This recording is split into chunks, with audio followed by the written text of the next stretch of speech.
욕심의 비늘에 가른 하나님 말씀이라는 제목입니다. 지난주 말씀 인도 받으신 것 서로 나누시기도 하고요. 한편으로는 언제 선의의 거짓말을 해야 하는가 하는 부분들 좀 나눠보시면 좋으실 것입니다. 아울러서 하나님께 그리고 가족들에게까지 진실을 말하기가 어느 때 가장 두렵고 어려운가 하는 부분들 나눠보시면 좋을 것입니다.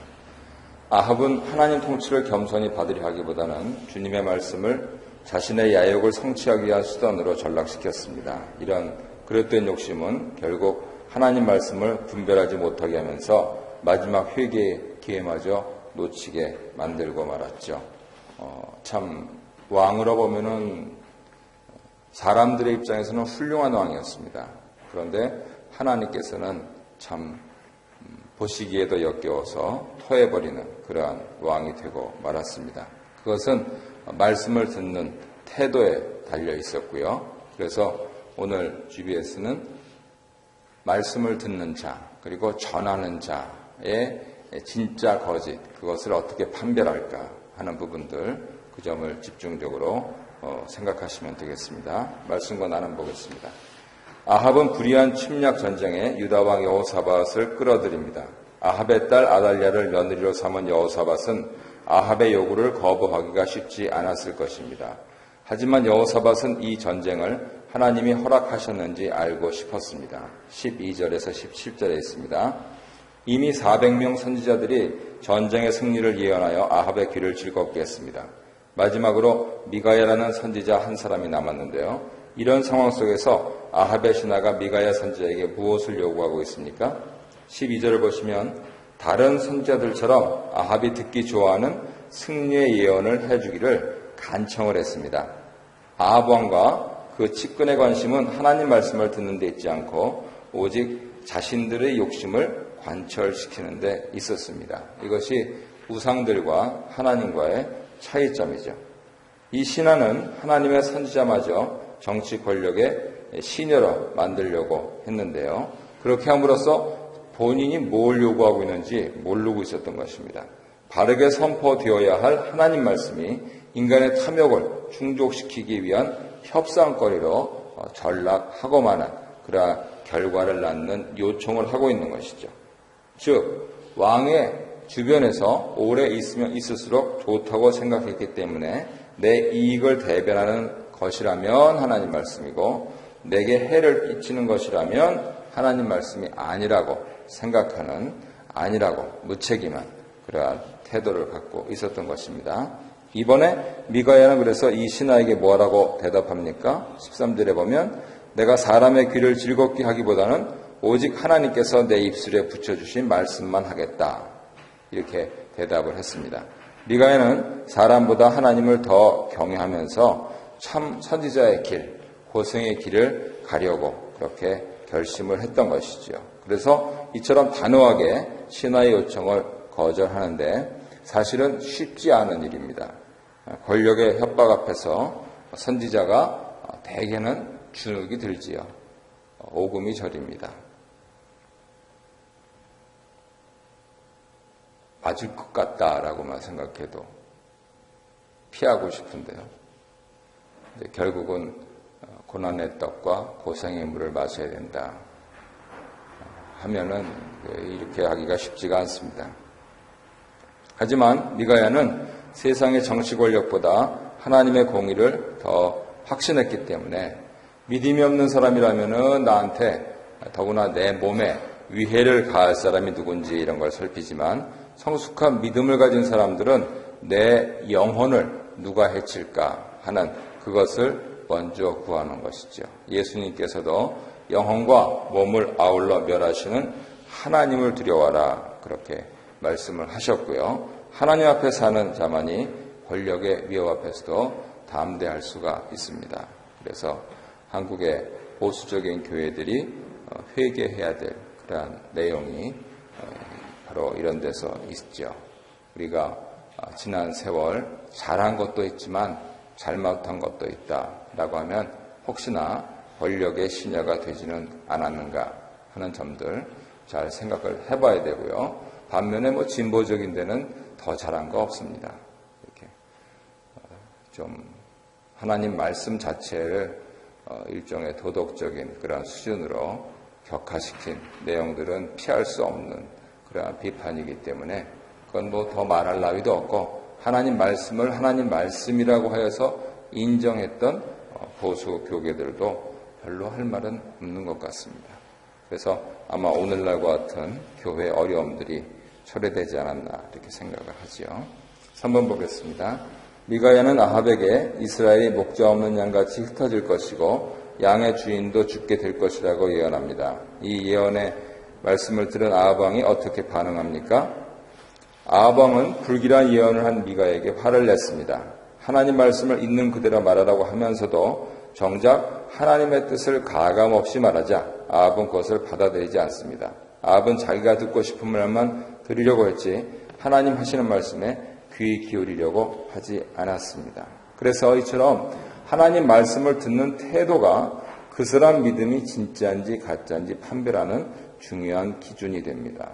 말씀을 듣는 태도는 단지 신앙 형식이나 제의적인 그러한 문제가 아니고요. 영적인 생명과 죽음을 결정하는 치명적인 것입니다. 우리 교회에서는 성도님들이 너무 아멘을 안 하셔요. 그런데 아무 생각 없이 아멘 하는 것도 큰 문제입니다. 어려운 문제죠. 아멘을 안 하는 것도 참 문제인데. 근데 아무 때나 아멘 하는 건 또 뭡니까? 그래서 그런 여러 가지 분별하는 그러한 것이 참 성도님들에게 요구되는 것이죠. 말씀을 듣는 태도입니다. 그래서 묵상을 강조하고 하는 것이 그것을 판단해야 되는 겁니다. 지금 저 말씀이 하나님 말씀인가? 저 말씀이 하나님 말씀이 아닌가? 아니면 이도저도 아니고 잘 모르겠다. 어느 때 아멘 해야 됩니까? 저 말씀이 하나님 말씀일 때만 아멘 하셔야 되잖아요. 그러면 저 말씀이 하나님이 아니다. 그러면은 이상하네. 그렇게 하고 이도저도 아니기도 잘 모르겠다. 그러면은 이상하네. 그러셔야 되죠. 확률적으로 보면은 3번 중에 1번 아멘 하는 겁니다. 근데 우리 성도님들은 믿음이 좋다 하면서 아멘 하면서 이제 박수 치는 거 이렇게까지 우리 교회에서도 한번 좀 해보지 않았습니까? 박수 치고 이렇게 하는 거. 천주교에서 그 유명 신부님이 다녀가셔가지고 그 참 재밌더라고요. 잠도 깨고 그래가지고 한동안 해봤는데 그것도 뭐 이제 우리 성도님들은 묵상을 하셔서 그런지 또 금방 시들해지셔가지고 지금 한 3개월 하다가 안 하고 말았는데요. 말씀드리려고 하는 포인트는 생각해보고 아멘 하라는 겁니다. 그래서 그런 상태에서 진짜 가짜, 내가 진짜 성도냐 가짜 성도냐라고 하는 부분들을 판별하는 그러한 것이라는 것이죠. 더구나 그것이 치명적이라고 생각한다면 함부로 아멘을 안 하죠. 우리 함부로 사인 안 하지 않습니까? 그랬을 때 하나님께 하나님 말씀입니다. 동의합니다. 하는 거 그렇게 함부로 하시면 안 되죠. 아합의 마음속에는 욕심과 고집이 꽉 차 들어 있었기 때문에 이러한 욕심과 야망에 눈먼 사람들은 너무나 어리석게도 죽음의 골짜기를 향해서 확신 있게 그렇게 걸어갑니다. 목사님들 중에서도 요즘 이렇게 뉴스에 오르내리시는 분들 보면 참 이해가 안 돼요. 아니 저런 비상식적인 것까지도 이렇게 하시나 하는 부분들. 도대체 예수 안 믿는 사람들이 보기에도 그건 아닌데 라고 하는 부분들이 아무런 거리낌 없이 이렇게 되는 것. 결국 죽음의 골짜기로 가는 것이죠. 우리 짧아서 나눔 1번 함께 읽겠습니다. 시작. 혹시 하나님의 뜻보다 내가 이루고 싶은 욕심이 너무 강해서 하나님 말씀을 제대로 듣지 못한 경험이 있습니까? 하나님 말씀보다 내 생각을 더 앞세우려 했던 경험을 나눠봅시다. 특별히 묵상하시는 분들은 이자 들어가는 거 그렇게 잘 조심하셔야 된다. 늘 말씀을 드립니다. 이사하시고 이민하시고 이직하시고 그리고 교회적으로 임명하는 것. 제 친구들 이제 다음 주에 한국 들어가는 사람도 있고 그래서 만나는데요.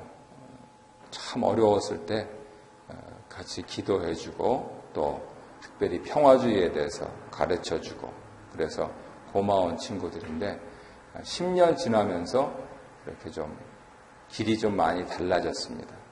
그런데 이제 우리 교회 매일 성경 제공해 주시는 장로님 이렇게 쭉 보셨을 때 그냥 한결같이 한 길을 가는 그러한 목사는 이제 저라고 생각을 하셔서 계속 도와주시고 그동안 10년 동안 광고에도 이름도 넣어주시고 그래가지고 토론토에서 이제 묵상하는 목사다 이렇게 이미지 메이킹이 되고 말았는데요. 쭉 한결같이 가는 거 굉장히 중요합니다.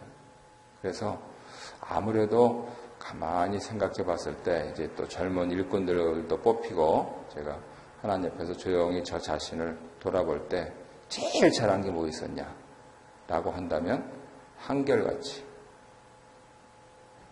여기 서 있었다. 그리고 묵상했다 하는 부분들. 그러는 사이에 어떤 분들은 우리 교회 가신 분들이 뭐 250명이라고 그렇게 말씀하시는데 제가 구체적으로 세보진 않았는데 다 명부를 갖고 있으니까 250명까지는 안 되고요. 지금 계신 분들까지 다 합쳐서 한 220명, 30명 정도. 그러면은 한 3분의 1 정도 남아 계신 셈이 되죠. 그러면은 3분의 2 정도 되신 분들이 다녀가시고 그렇게 하는 모습을 봤을 때 나는 내가 잘했다 라고 하는 부분들을 감히 하나님께 말씀드릴 수 있다는 것이죠. 그래서 이자 들어가는 거 이거 참 조심해야 된다 하는 것을 다시 한번 인생을 겪으면서 또 목표를 하면서 그렇게 나눠서 말씀드릴 수 있습니다. 2번 문제 보겠습니다. 400명의 선지자는 한 목소리로 하나님이 이 전쟁을 허락하셨으니 괜찮다고 예언했습니다. 비록 400명의 선지자들이 의도적으로 거짓말한 것은 아닐지라도 그 예언은 분명히 틀렸습니다.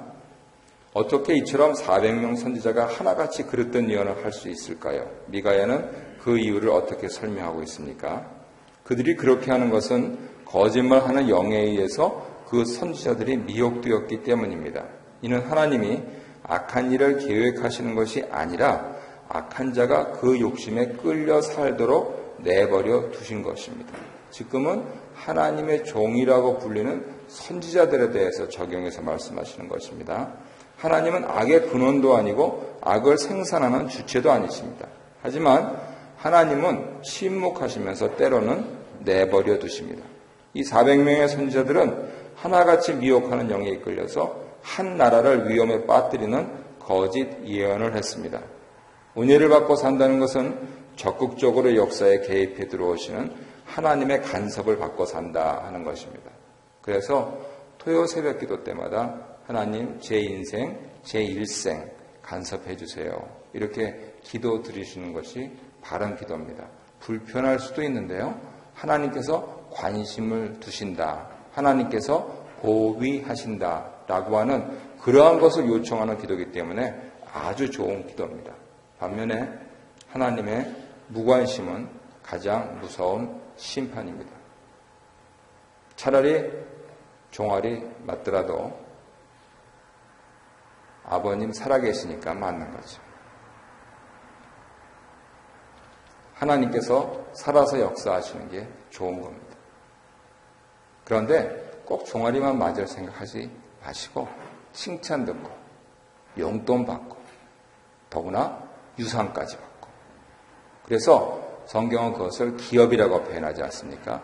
그 풍부하신 성령의 능력을 덧입고 힘있게 밝게 아름답게 즐겁게 살아갈 생각을 해야지 밤낮 주눅 들어서 살 생각한다. 그거는 말이 안 되는 것이죠. 하나님께서 관심을 가지시면은 그렇게 우리의 삶이 보람되고 즐겁다라고 하는 그러한 것을 가지고 하나님 간섭해 주세요. 사람이 다 잘할 수 없으니까요. 못한 것은 어떻게 합니까? 야단 맞아야죠. 죄송합니다. 잘못했습니다. 그래서 2번 문제가 나옵니다. 미가야가 하늘에서 열린 회의까지 예로 들면서 400명이 하는 말은 바른 예언이 아니라고 말하는 이유가 무엇입니까? 아합에게 회개할 수 있는 마지막 기회를 주고 싶었기 때문입니다. 야욕에 눈이 멀어서 자기 듣고 싶은 말만 들으려고 하고 참된 하나님 음성에 귀 기울이라고 촉구하고 그렇게 자기 마음대로 살지 말라고 하는 것이죠. 성경에 말씀하시는 하나님은 아무런 경고 없이 회개할 심판도 주시지 않고 심판하시는 분이 아니십니다. 반드시 다양한 방식으로 미리미리 경고를 보내시고 그리고 마지막 한 번 더 그렇게 회개할 수 있는 기회를 주신 후에 최종적으로 심판의 칼을 드십니다. 미가야가 하늘 어전 회의까지 들면서 이렇게 아합 왕에게 말을 하고 있는 것은 그 마지막 기회를 살리라, 회개하라 라고 하는 기회를 주기 위해서입니다. 마지막 문제 보겠습니다. 미가야의 예언을 들은 시드기야는 화를 내면서 미가야야 너만 하나님의 선지자냐? 우리도 선지자다. 언제 하나님 영이 우리를 떠나 너에게 들어갔느냐? 라며 미가야의 뺨을 쳤습니다. 그러나 이런 말을 들으면서까지 미가야는 다시 어떤 예언을 합니까? 시드기야는 골방에서 나오지 못할 것이고 왕은 평안히 돌아오지 못할 것이다. 바꿔 말해서 주검이 될 것이다 합니다. 미가야는 종교나 정치 권력에 휘둘리지 않고 하나님 말씀을 있는 그대로 전했습니다. 여기서 주의 종들 사이에 그러한 관계들이 있는데 참된 종은 폭력을 행사하지 않습니다. 이게 한국 교회에서 반드시 실현되어야 됩니다. 한국 교회가 참 교회는 아니라고 봅니다. 세상에 참 교회가 어디 있겠습니까? 천국에 가야 볼 수 있겠죠.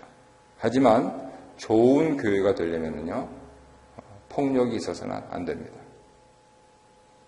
목사님, 장로님, 집사님, 성도님 사이에 어떠한 폭력도 있어서는 안 됩니다. 욕하고, 비난하고, 때리고, 그런 일들은 안 됩니다. 그건 교회가 아닙니다. 그런데 왜 개덕교라고 합니까? 교회 안에서 다 세상 사람들도 두려워하는, 서양 사람들 싸울 때 어떻게 싸웁니까? 이렇게 머리 갖다 대지 않습니까? 치락. 어디다 손을 댑니까? 벌써 한 10년 가까이 됐는데 전에 온타리오 주수상 하던 분이 당원 대회에 왔다가 자원봉사자한테 욕을 했다가요, 명예훼손죄로 걸렸습니다. 그런 나라입니다. 기독교 정신이 그것입니다. 어떠한 폭력도 안 됩니다. 근데 같은 선지자가 다른 선지자를 뺨을 치다니 가짜란 뜻입니다.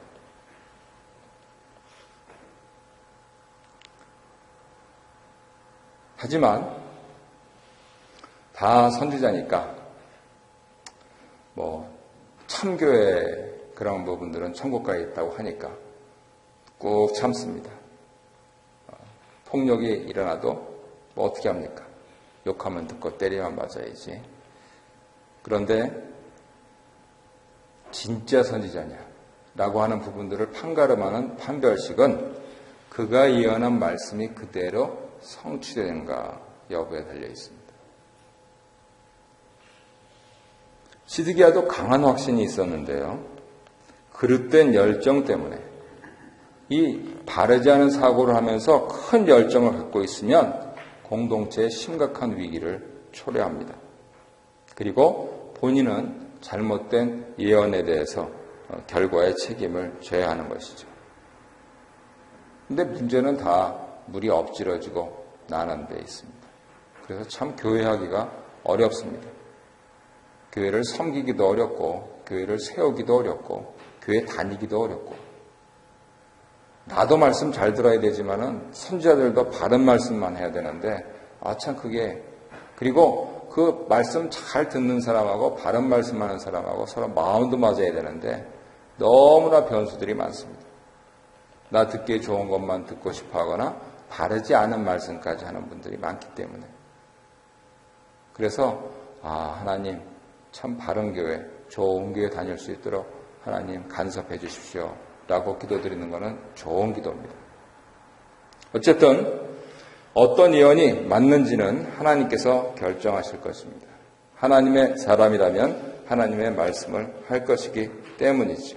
그래서 특히 저 같은 사람은 말씀을 전하는 일보다 우선적으로 더 중요한 것은 하나님과 바른 관계를 맺어야 하는 것입니다. 그리고 말씀을 전하는 평안의 복음에 예비한 신은 그러한 성도님으로서 나도 모르게 말씀을 전해야 하는 성도님의 입장에서 보실 때도 역시 하나님과의 바른 관계를 맺고 있어야 바른 말씀을 전할 수 있습니다. 하나님께서 어떤 사람, 정말 죽기 직전의 사람인데, 교회를 잘 모르는 사람인데, 목사를 찾아올리는 마음모하고, 나를 알아서 나를 찾아왔는데, 그 사람의 영혼을 구하시려고 나한테 붙여주셨는데, 내가 기껏 한다는 얘기가 세상적인 조언만 한다. 그렇다면 자칫 잘못했을 때 에스겔에게 예언하신 파수꾼의 그러한 책임을 우리에게 물으실 수도 있는 것입니다. 그러니까 우리가 날마다 묵상을 통해서 하나님과 바른 관계를 맺고 있어야 한다라고 하는 것, 이것은 잊지 않고, 그리고 많이 목사님들처럼 말씀을 연구하실 필요도 없이 오늘 주신 말씀, 그 말씀에서 떠오르게 하시는 그 사람에 대해서만 내가 책임을 지겠다라고 생각하시면 됩니다. 하루 한 주를 정리하시면서 기도하시고, 또 하나님과의 바른 관계를 위해서 저를 간섭하시고 저를 양육하시고 말씀으로 잘 인도해 주십시오. 세상에 묻은 모든 찢기들이 다 정화되고 내려지고 오직 하나님 말씀만으로 승리하는 삶을 살게 해주십시오. 그렇게 기도하시는 가운데 오늘도 승리하시는 복된 날 되시길 바랍니다.